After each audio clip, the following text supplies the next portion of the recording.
Okay, welcome back, dear listeners. So that will be the last example on our today's topic.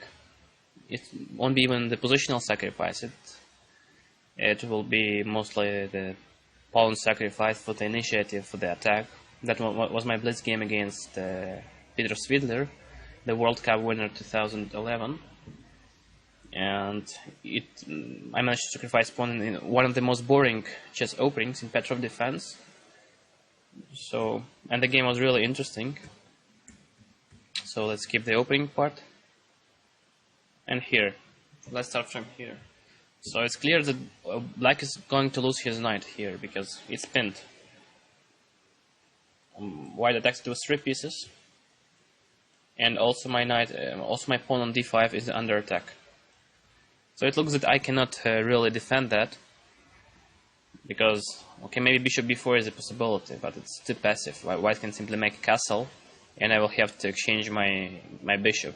This is what I didn't want to do. And instead, I made a long castle. I follow one of the most important principles in the opening. I'm making my king safe.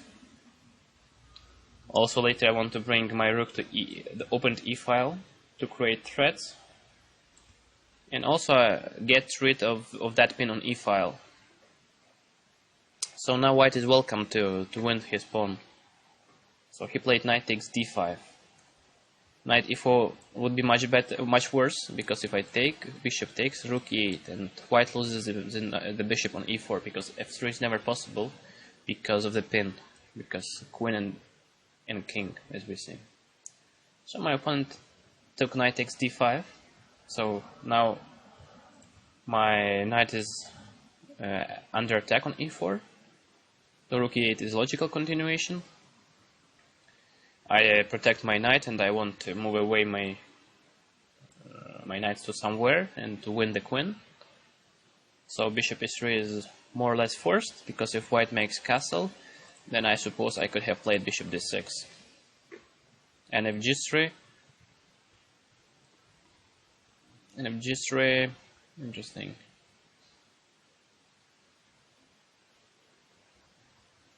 Or maybe, how could I have played here?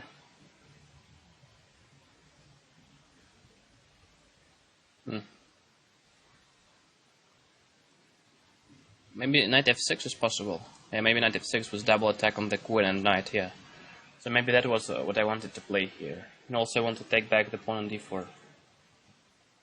So the castle was really possible for white here, but instead my opponent played bishop e3 with a clear intention to make a long castle.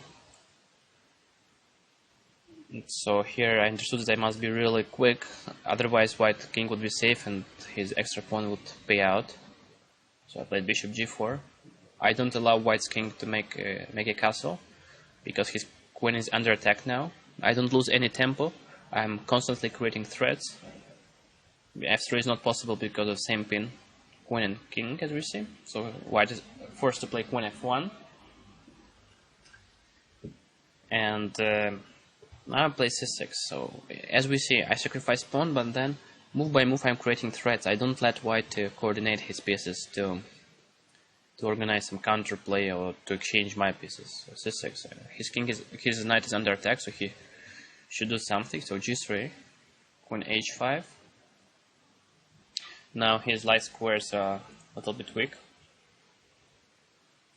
So he took my knight, because if he plays knight f4, then queen a5 seems to be easily winning c3, knight takes c3. And black wins. So white had to take with the bishop on e4. Rook takes. So now his light squares are vulnerable. White cannot make a long castle as well. So only for one pawn, what did I get in exchange? I got bishop pair, I got control over light squares and more active pieces.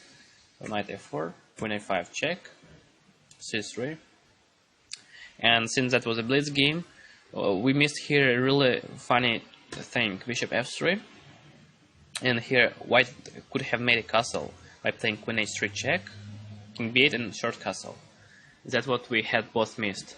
So rook g1 was played. It's of course a mistake. Now White's king cannot make a short castle, it cannot make a long castle. So I'm using that point to develop my other piece and to create one more threat. Bishop a3. I develop my queen side my king side pieces, and also I want to bring my last piece into the play, my rook from h8. Also, my threat now is to take on b2 and then on z3. So b takes a3 never works because of mate, and there is no bishop d2 because of the pin on e file. So queen h3, f5.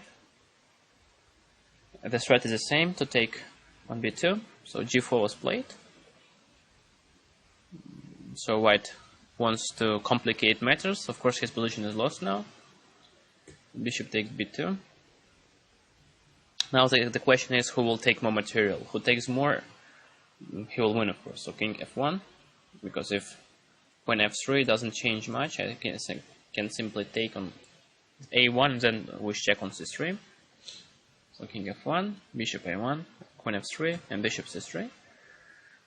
Knight e2. And here, in time trouble, as it was a blitz game, I managed to find a good move, rook f8. G takes and queen takes f5. Take, and if knight takes c3, it was not a blunder, of course, because black has rook takes c3, and white cannot take f takes c3 because of the pin on f file. So knight g3, and then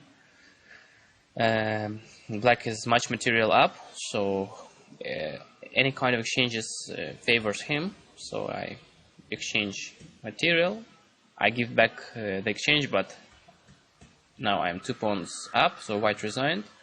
He moves away his knight, and then simply like that, and I take then the pawn on d4. So the critical moment was here after queen e2, when I played a long castle, and then I managed to create a strong initiative for the sacrifice pawn. So thank you very much for following that lecture. Our topic was positional sacrifice. We managed to look different types of sacrifices: the rook sacrifice in the endgame, many types of exchange sacrifices, pawn sacrifices.